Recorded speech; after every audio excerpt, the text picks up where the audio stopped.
मुफ्ती अहमद यार खान नईमी रहमतुल्लाह अलैह लिखन था त पीराने पीर दस्तगीर रोशन ज़मीर महबूब सुबहानी कुतुब रब्बानी क़िंदील नूरानी शहबाज लामकानी अशेख असय्यद मीरा मोहिउद्दीन सैयदना शेख अब्दुल कादिर जिलानी मुझे मुर्शिद करीम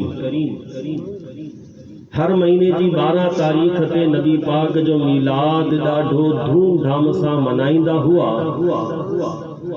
नबी पाक अलैहिस्सलातु वस्सलाम पंहिंजी ज़ियारत अता फरमाए गौस पाक खे ऐं चयाईं कि मुंहिंजा पुट अब्दुल कादिर तो मूंखे 12 सां यादि कयो आहे, मां तोखे 11 तो अता फरमाया। तो अज ताईं दुनिया में जियां 12 जो जश्न मनायो वेंदो आहे, जियां असी धूम धाम सां हुजूर जो मीलाद मनायूं था, ईअं अल्हम्दुलिल्लाह आशिक़ान औलिया धूम धाम सां हुजूर गौस पाक जी यारी भी कंदा आहिनि। अजीज़ो दोस्तो यारो क्या याद रखो या गाल त हर वली जो हुंदो आहे वो के न के नबीअ जी सिफ़त ते हुंदो आहे। मसलन हज़रत इब्राहिम अलैहिस्सलातु वस्सलाम ॾाढा रहम दिल हुआ, हिल्म वारा हुआ, बर्दाश्त वारा हुआ। तो कई औलिया कामिलीन ॾाढा रहम दिल हूंदा आहिनि, हिल्म वारा हूंदा आहिनि, बर्दाश्त वारा हूंदा आहिनि। हज़रत मूसा अलैहिस्सलाम जलाल वारा हुआ। तो बाज़ औलिया जी सिफ़त इहा हूंदी आहे तो वे ॾाढा जलाल वारा हूंदा आहिनि, उनजे मथे जलाल जो ग़लबो हूंदो आहे। बाज़ अंबिया अलैहिस्सलाम ज़ुहद वारा हुआ। हज़रत ईसा अलैहिस्सलातु वस्सलाम दुनिया सां बेरग़बती सॼी ज़िंदगी को घर न ठाहियो। ईसा अलैहिस्सलातु वस्सलाम जिते रात पवंदी हुई उते आराम कंदा हुआ। हिकु प्यालो खाली गॾु हूंदो, उन ई प्याले में पानी भी पीअंदा हुआ, उन ई प्याले में खाधो भी खाईंदा हुआ। तो बाज़ औलिया कामिलीन हज़रत ईसा अलैहिस्सलाम जी सिफ़त जे मथां दुनिया खां बेरग़बत हूंदा आहिनि ऐं दुनिया में को दिल न लॻाईंदा आहिनि, न दुनिया जो साज़ो सामान जमा कंदा आहिनि। तो हर को वली के न के नबी जी सिफ़त ते हूंदो आहे। तो ईअं ई हुजूर गौसे पाक रहमतुल्लाहि ताला अलैह हुजूर अलैहिस्सलातु वस्सलाम जी सिफ़त जा जामे आहिनि। जेके खूबियूं अल्लाह ताला पंहिंजे महबूब खे अता फरमायूं, इहे ई खूबियूं गौसे पाक रहमतुल्लाहि ताला अलैह में अल्लाह ताला अता फरमायूं। मसलन नबी पाक अलैहिस्सलातु वस्सलाम सॼी ज़िंदगी अखलाक जी इल्म जी तालीम ॾींदा रहिया हुआ। हुजूर गौसे पाक भी सॼी ज़िंदगी इल्म जो दर्स ॾींदा रहिया, मदरसो पढ़ाईंदा रहिया, अखलाक माण्हुनि जा सुधारींदा रहिया। हुजूर सरवरे पुरनूर सरकार शहनशाह अंबिया सल्लल्लाहु तआला अलैहि वसल्लम जॾहिं पैदा थिया, अवाजा वालिद साहब न हुआ, इंतकाल करे चुका हुआ। हुजूर गौसे पाक भी जॾहिं पैदा थिया तो जल्दी वालिद जो सायो सिसीअ तां खॼी वियो ऐं अवां बि वालिद जे बग़ैर परवरिश हासिल कई। सरकार दो आलम सल्लल्लाहु तआला अलैहि वसल्लम जॾहिं वफ़ात फरमाई तो 1 लख खां ज़्यादा सहाबा मौजूद हुआ ऐं सरकार गौसे आज़म रहमतुल्लाह अलैह भी जॾहिं दुनिया में पर्दो फरमायो तो अवां जे मदरसे में 1 लख खां वधीक शागिर्द फारिग थी चुका हुआ। अहिड़े तरीक़े सां कई शयुनि में नबी पाक अलैहिस्सलातु वस्सलाम जी सिफ़त जा हुजूर गौसे पाक जामे आहिनि। हुजूर अलैहिस्सलातु वस्सलाम जी पैदाइश खां पहिरीं नबियन हुजूर जी आमद जी बिशारत ॾिनी। हुजूर अलैहिस्सलातु वस्सलाम जे अचण जो ऐलान कयो। इहीं उलमाए मुतक़द्दिमीन औलियाए मुतक़द्दिमीन जेके हुजूर गौस पाक खां पहिरीं वली थिया, उन्हनि वलियन हुजूर गौस पाक जी आमद जो पहिरियों ई तज़किरो कयो। हज़रत शेख अबू बकर हब्बार अब्तालिही रहमतुल्लाहि ताला अलैहि वलो वली थी गुज़रियो आहे।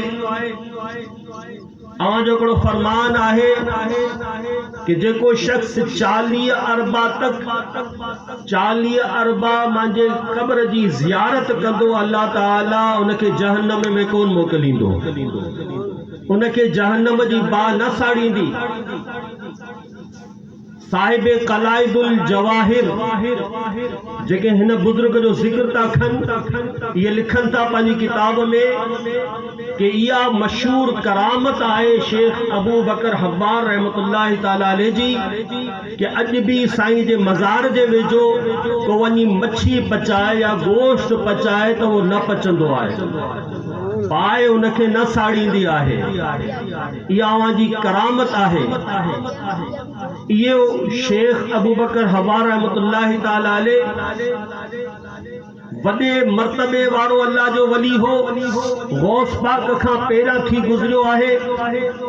अवां फरमाइनि था कि मूंखां पोइ बगदाद में 8 औताद अचंदा, औताद अब्दाल अख्ताब गौस, ये विलायत जा दर्जा हूंदा आहिनि। फरमाया 8 औताद अचंदा, उन्हनि जा नाला ॿुधाई।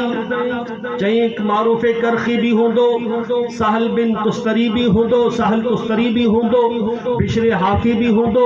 ये नाला वठंदे वठंदे 8 नालो वरितई। चई अब्दुल कादिर जीलानी भी हिकिड़ो ईंदो, अल्लाह जो वली जेको औताद जे दर्जे ते हूंदो। माण्हू चयो साईं अब्दुल कादिर जीलानी केरु हूंदो? पाण फरमायूं अब्दुल कादिर जीलानी हिकिड़ो अजमी सैयद हूंदो।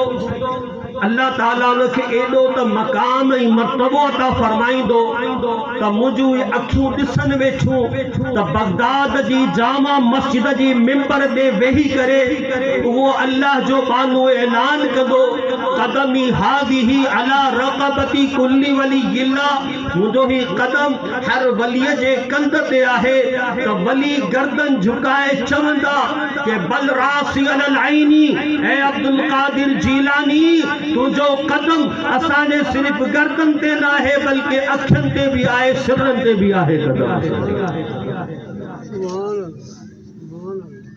हिकु ॿियो वॾो वली गुज़रियो आहे पंहिंजे ज़माने जो कि जंहिंजे बारे में उलमा लिखनि था कि ताजुल आरिफीन अबुल वफा मोहम्मद काकेस रहमतुल्लाह ताला अलैह। ताजुल आरिफीन अबुल वफा मोहम्मद काकेस रहमतुल्लाह ताला अलैह अमीरुल औताद हो, ॾाढो वॾे मकाम ऐं मर्तबे वारो वली हो। हुजूर गौसे पाक रहमतुल्लाह अलैह खां पहिरियां पैदा थियो। हुजूर गौसे पाक 470 हिजरी में पैदा थिया आहिनि। अवांजी पैदाइश 417 हिजरी। हज़रत ताजुल आरिफीन अबुल वफा मोहम्मद काकेस रहमतुल्लाहि ताला अलैह जी एॾी त शान हुई त उलमा लिखनि था कि 17 बादशाह जा मुरीद हुआ। 17 बादशाह जे झंडे जे हेठां हलंदा हुआ, अवांजी ग़ुलामी क़बूल कयूं, अवांजा फरमा बरदार मुरीद हुआ। शेख अज़्ज़ाज़ रहमतुल्लाहि ताला अलैह लिखे थो त हज़रत अबुल वफा काकेस रहमतुल्लाहि ताला अलैह जी शान तेरी बुलंदो बाला आहे कि के अल्लाह वारे हुजूर जी ज़ियारत ख़्वाब में कई ऐं अर्ज़ कयां या रसूल अल्लाह, हज़रत ताजुल आरिफीन अबुल वफा मोहम्मद काकेस जो दर्जो अवां जी बारगाह में कीअं आहे, कहिड़ो रुतबो आहे? तो सरकार दो आलम सल्लल्लाहु ताला अलैहि वसल्लम इरशाद फरमायो, तू ताजुल आरिफीन अबुल वफा मोहम्मद काकेस जे बारे में पुछी थो, ए पुछण वारा उहो बंदो, उहो मांजो उम्मती अबुल वफा काकेस उहो शख्स आहे कि क़यामत जे ॾींहुं मां जिन जिन उम्मतनि ते फ़ख्र कंदो कि हेड़ा माण्हू भी मुंहिंजी उम्मत में हुआ, उन मां हिकिड़ो अबुल वफा मोहम्मद काकेस भी आहे।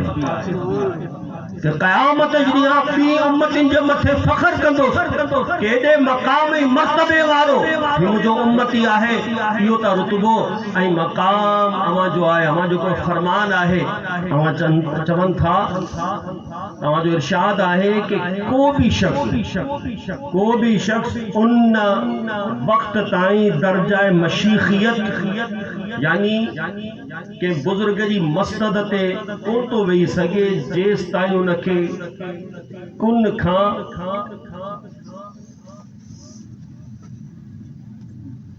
कुन ताईं जो इल्म हासिल न थी वञे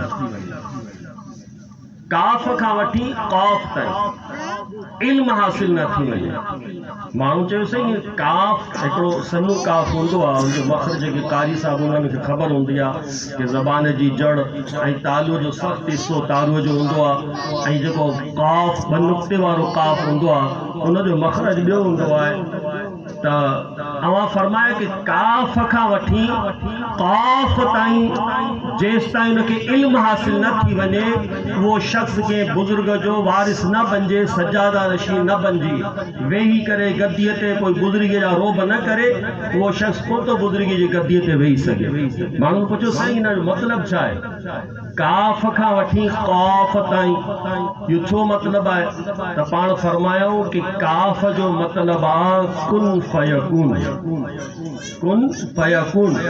ऐं क़ाफ जो मतिलबु आहे वक़ीफ़ु अन्हुम मसऊलून यानी क़यामत जो ॾींहुं जॾहिं अल्लाह काइनात ठाही कुन फयकून जे लफ़्ज़ सी उन खां वठी क़यामत जो ॾींहुं जॾहिं थींदो अल्लाह ताला सभिनी खे बीहारे करे सुवाल कंदो वक़ीफ़ु अन्हुम मसऊलून इन खां सवाल थींदा जेसि ताईं एतिरो कंहिंखे इल्म हासिल न थी वञे उहो सजादा नशीन बणिजी करे वेही कोन थो सघे सीट जे मथे अॼु त जंहिंखे ॾिस उहो पीर साहब बणियो वेठो आहे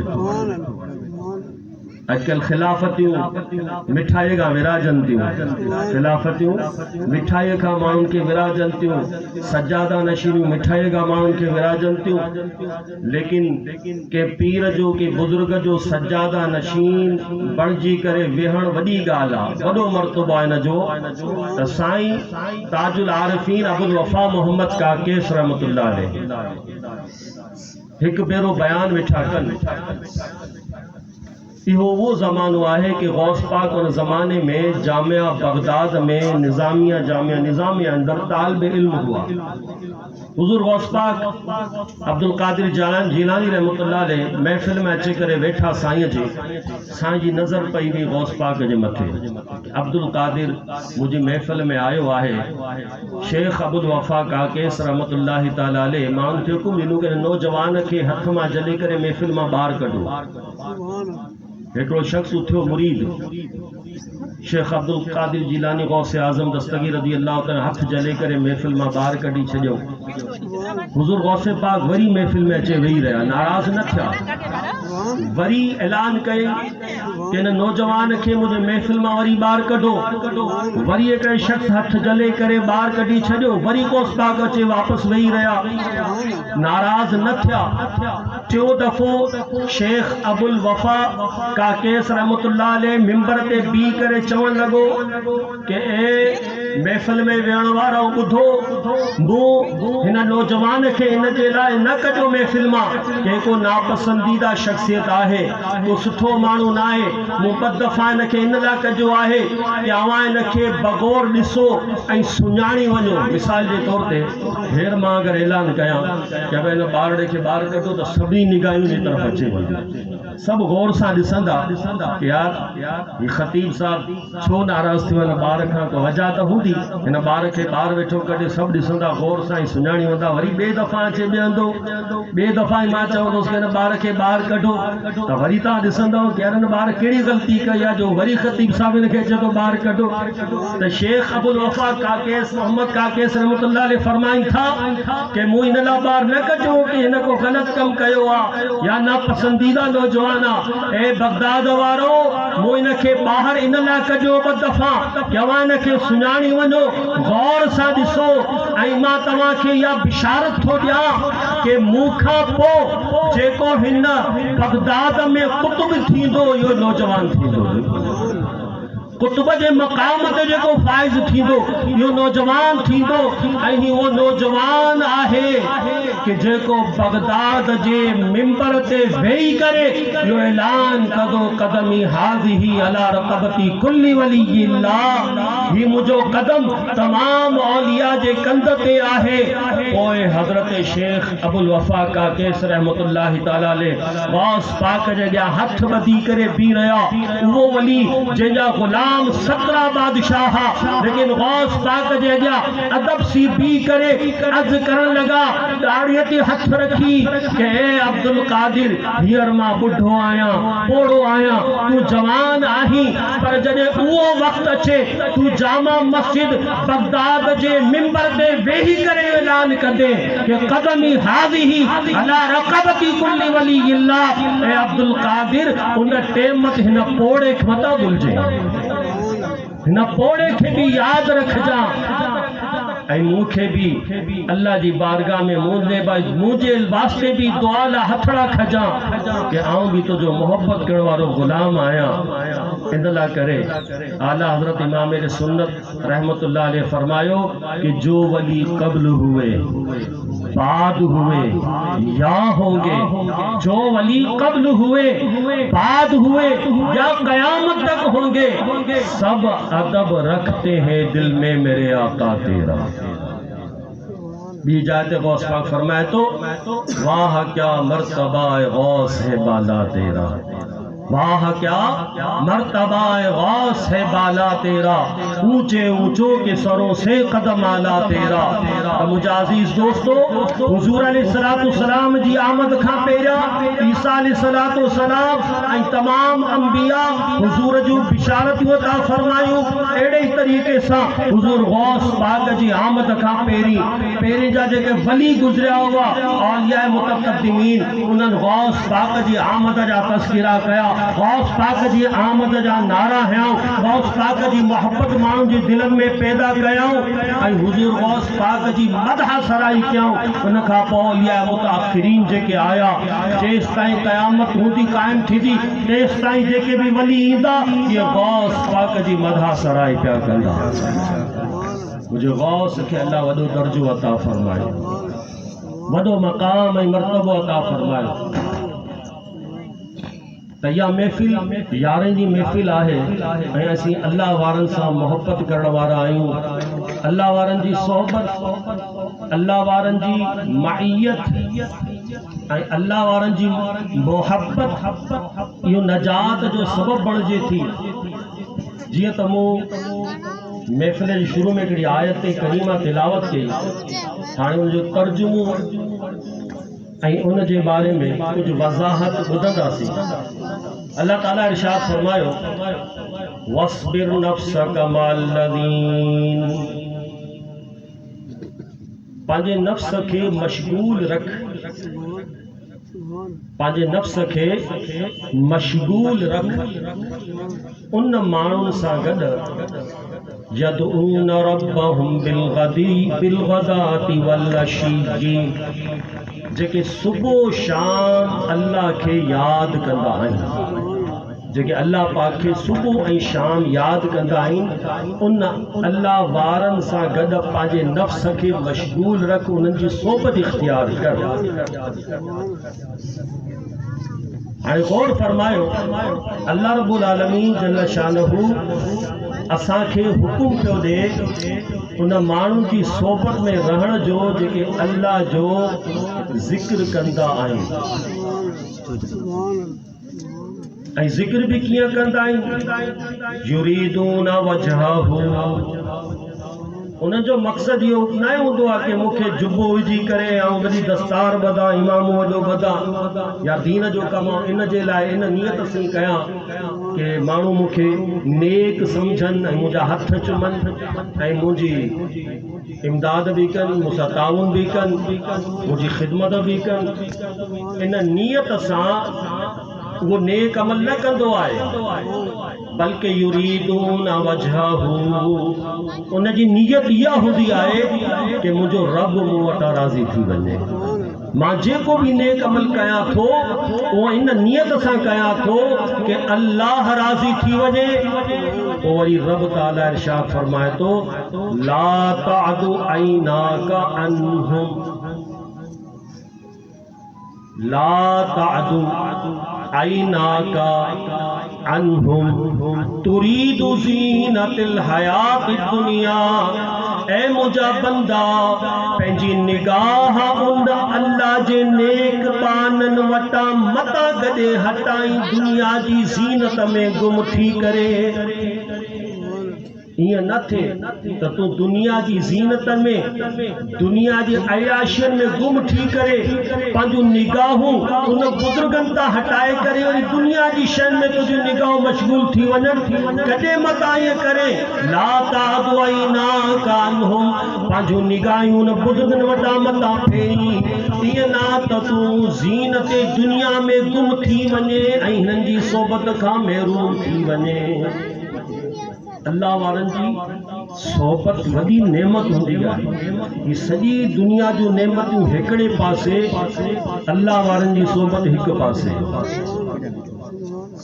यक ज़माना सोहबत बाओलिया, बेहतर हस्त सद साला तात बेरिया। सॼी ज़िंदगी 100 साल ताईं बि, 100 साल ज़िंदगी अॼुकल्ह इलाही घटि माण्हुनि जी हूंदी आहे। को 50 साल में, को 60 साल में, को 70, को 80 साल में दुनिया मां रुख़्सत थी वेंदो आहे अॼुकल्ह। पर जेकॾहिं 100 साल बि उमिरि कंहिंजी हुजे ऐं उहो 100 साल ताईं बेरिया इबादत बि करे, पर बुज़ुर्ग फरमाइनि था त यक ज़माना सोहबत बाओलिया, उहा 100 साल जी इबादत हिकु पासे, अल्लाह वारनि जी सोबत में थोड़ी देर अगर वो शख्स वेही रहे त इहा सोबत 100 साल जे मथे भारी थी वेंदी आहे। एॾो त अल्लाह वारनि जी सोबत जो फैज़ हूंदो आहे। अल्लाह वारनि जी सोबत अल्लाह वारनि जी नकल करण बि वॾी ॻाल्हि आहे। अल्लाह वारनि जेको नकल कंदो आहे उन जा भी बेड़ा पार थी वेंदा आहिनि। शहनशाह औरंगज़ेब आलमगीर, वॾो अल्लाह वारो हिकिड़ो बादशाह थी गुज़रियो आहे। इन वटि हिकिड़ो शख़्स आयो। उन शख़्स चयो, साईं मां ॿुधो आहे त अव्हां जी महफ़िल में, अव्हां जे दरबार में जेके अहले फन हूंदा आहिनि उन्हनि जी ॾाढी क़दर माण्हू कंदा आहिनि। बादशाह सलामत चयो, बिल्कुलु इहा ॻाल्हि सही आहे। जेको बि पंहिंजे फन में माहिर हूंदो आहे उन जी मां ॾाढी क़दर कंदो आहियां। अल्लाह वारो नेक बादशाह हो। आला हज़रत एतिरे ताईं लिखियो कि पंहिंजे वक़्त जो मुजद्दिद हो औरंगज़ेब आलमगीर रहमतुल्लाह ताला अलैह। उन शख़्स अर्ज़ कयो, साईं मां हिकिड़ो बेहरूपियो आहियां, यानी मां वेस मटाए माण्हुनि खे धोखो ॾींदो आहियां, ठग आहियां मां, ठग। ऐं मां अहिड़ो वेस मटाईंदो आहियां जो माण्हू मूंखे सुञाणी न सघंदा आहिनि। बादशाह चयो, अगर इहा ॻाल्हि आहे त ठीकु आहे, तूं पंहिंजो वेस मटाए मूं वटि अचिजांइ। अगर मूं तोखे न सुञातो त मां तोखे इनाम ॾींदुसि, तूं खटी वे मां हाराईंदुसि। अगर तूं कामयाब थी वे हिन ॻाल्हि में कि मां तोखे न सुञाणी सघियुसि।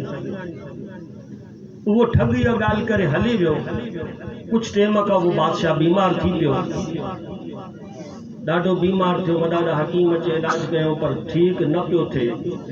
हिकु दफ़ो को ख़ादिम आयो, अर्ज़ कयईं कि साईं तव्हांजी बीमारी जी ॻाल्हि ॾाढो दूर दूर ताईं फैलिजी वई आहे। ईरान जे बादशाह ताईं बि तव्हांजी बीमारी जी ख़बर पहुची वई आहे ऐं ईरान जे बादशाह हिकु वॾो हकीम पंहिंजी सल्तनत जो तव्हांजे इलाज जे लाइ मोकिलियो आहे। पाण फरमायो, ठीक है, उनखे मोकल हकीम खे। जॾहिं हकीम अंदर दाख़िल थियो त ॾाढी गुलामनि जी पुठियां लेण लॻी पई आहे। वॾो जुबो पियो आहे, पुठियां जेके नौकर चाकर सिसियन ते दवाइन जा जेको न सो शीशियूं खाना खणी करे अचनि वेठा, वॾो रोब दबदबो। हकीम साहब वेझो थियो, बादशाह जे वेझो थी करे जीअं हथ जलियई लफ़्ज़ जलियई, बादशाह सलामत चयो, वो ठग मां तो सुञाणी वियो आहियां, तूं इहो ई ठग आहे जेको चई वियो कि तूं मां कोन सुञाणे सघंदे, त मां तोखे सुञातो आहे, तूं इहो ई ठग आहीं, तूं को हकीम वकीम कोन्हे। ठग शर्मिंदा थी करे भॻो, बादशाह सलामत मूंखे सुञाणी वरितो। कुछ टाइम खां पोइ ईद थिए, ईद उल फितर आई। ईद जा तोहफ़ा खणी करे कई मुल्कनि जा सफ़ीर आया, कई मुल्कनि जा कासिद आया, कासिद तोहफ़ा कर पेश करण लॻा। ही ठग बि हिकिड़े कासिद जो रूप धारे करे तोहफ़ा खणी बादशाह जी ख़िदमत में हाज़िर थियो। चई, बादशाह सलामत, मां फिलाणे मुल्क जो कासिद आहियां, फिलाणे बादशाह मूंखे मोकिलियो आहे अवांॾे ही तोहफ़ो करे अवां जी ख़िदमत में पेश पियो मां करियां। बादशाह चयोसि कि मां तोखे वरी सुञाणी वियुसि, तूं को कासिद न, इहो ई ठग आहीं। वरी इहो वेस बदिलाए करे तूं कासिद बणिजी करे मां वटि आयो ताकी आउं तोखे न सुञाणा, पर आउं तोखे सुञाणे ॾियो, त इहो ई ठग आहे। ठग वरी मायूस थी करे हले, यार वरी बादशाह सलामत सुञाणी वरितो, वेस त मां ॾाढो बदिलायो, पर सुञाणी वियो बादशाह। कुछ टाइम खां पोइ बादशाह खे शिकार जो शौक़ थियो। बादशाह चयो, हलो त शिकार ते हलूं था। गॾु पंहिंजा दरबारी खई, सिपाही खई, हिकिड़े जंग में विया शिकार जे लाइ जबलनि में। उते जो बादशाह ॾिसे त हज़ारे मखलूक जमा आहे, पब्लिक आहे, हिकिड़े जबल जे चारों तरफ़ माण्हू माण्हू। बादशाह पुछा कई, भाई को मेड़ो आहे, को प्रोग्राम आहे, छा आहे भला एतिरा माण्हू हिते छो जमा आहिनि? माण्हू चयो, साईं बादशाह सलामत, हिते हिकिड़ो गार आहे, न गार में हिकिड़ो अल्लाह जो वली पियो कई अरसे खां इबादत करे, उन वलीअ जी ज़ियारत जे लाइ माण्हू हाज़िर था थियनि, त हिकु झलक खाली उन वलीअ जी असां ॾिसूं। बादशाह सलामत पाण ॾाढो वलियुनि जो आशिक़ हो। अॼोके बादशाह खां असांजा बादशाह कोन हूंदा हुआ कि उलमा जे मथे ज़ुल्म सितम कनि, उलमा खे शहीद कनि। वो बादशाह वलियुनि जो क़दरदार बादशाह हो। बादशाह सलामत अॼु राति क़याम सां खयूं, सुबुह थिए पोइ सुबुह जो वरी न वलीअ जी ज़ियारत वञी कंदासीं। सुबुह थी बादशाह सलामत गुस्ल कयो, इत्र हयाई, खुशबू हणी करे 2 रकत नफ़ल अदा कयईं। अदब ॾिसो बादशाह जो, 2 नफ़ल पढ़ी करे इन खां पोइ न गार ॾे वियो। माण्हू ॾिठो बादशाह आयो, माण्हू सभु दूर थी विया। वरी बादशाह तो हाणे ज़ियारत करे अल्लाह जे वलीअ जी। बादशाह गार में वियो त ॾिसे हिकिड़ो बुज़ुर्ग आहे, नूरानी चेहरे वारो, अखियूं बंदि कयो वेठो आहे। बादशाह वञी वेही करे वेझो वेठो, पर हे अल्लाह जो वली पंहिंजी मस्तीअ में मस्त आहे, अखियूं न पियो खोले ऐं यादि इलाही में मशगूल आहे। बादशाह हथ ॿधी जीअं अतयात में वेहंदा आहिनि, वेही रहियो साम्हूं, वेठो वेठो वेठो, त पर हिन खे बादशाह जी परवाही कोन्हे कि वक़्त जो बादशाह मुंहिंजे नज़दीक अचे वेठो आहे। बादशाह ॾिठो त वाकई को अल्लाह वारो आहे। बादशाह आख़िर में ठो हाणे ही तवज्जो त नथो करे। बादशाह उथण लॻो ऐं उथण खां पहिरां जे पेरनि जी तरफ़ हथ वधाई, कंहिंजा पेर मां हथ जे पेर ते रखी करे अदब सां चुमा।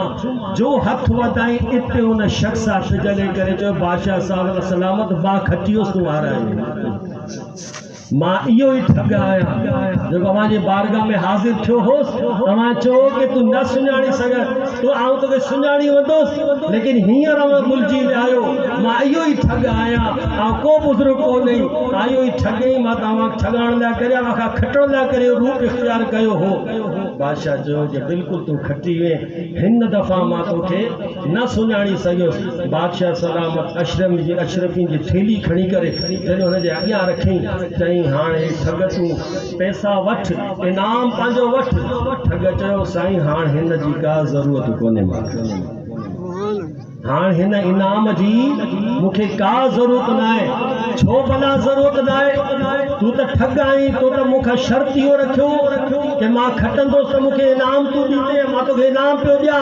चई बादशाह सलामत, जे रब जे इबादत में चमा चंद रोज ठग बंजी रहो, मां को अल्लाह वारो नाया, पर मां अल्लाह वारन जी सोबत इख्तियार कई, अल्लाह वारन जी मां चंद ॾींहं नकल कई, बचे महीना मु नकल कई, अल्लाह ताला वक्त जे बादशाह खे मुझे कदमन में विझी छॾियो।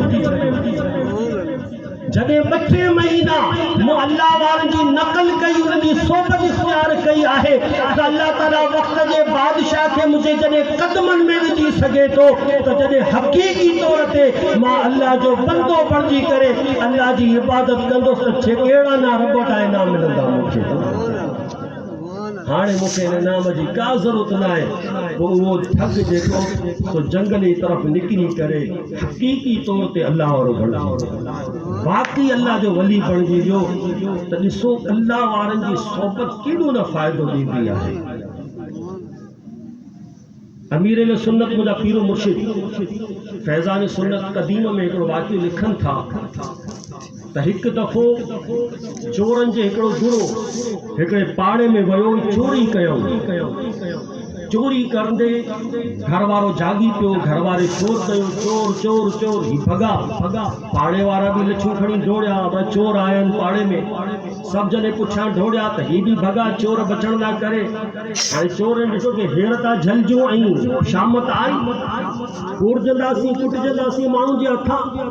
हिननि ॾिठी हिकिड़ी मस्जिद साम्हूं खुली पई आहे, उन ज़माने मस्जिदूं खुलियूं हूंदियूं, बंदि न थींदियूं, चोर ईंदा हुआ मस्जिद मां बि, जीअं अॼुकल्ह माण्हू चपल चोराए वञनि था, मस्जिद शयूं चोराए वञनि था, उन ज़माने मस्जिदूं खुलियूं हूंदियूं हुयूं। हीअ अंदरि दाख़िल थिया, ॾिठऊं बजे माण्हू अल्लाह जी इबादत में मशगूल आहिनि। हिन चोरनि बि उन वांगुरु तकबीर चई करे नमाज़ पढ़णु शुरू करे छॾी।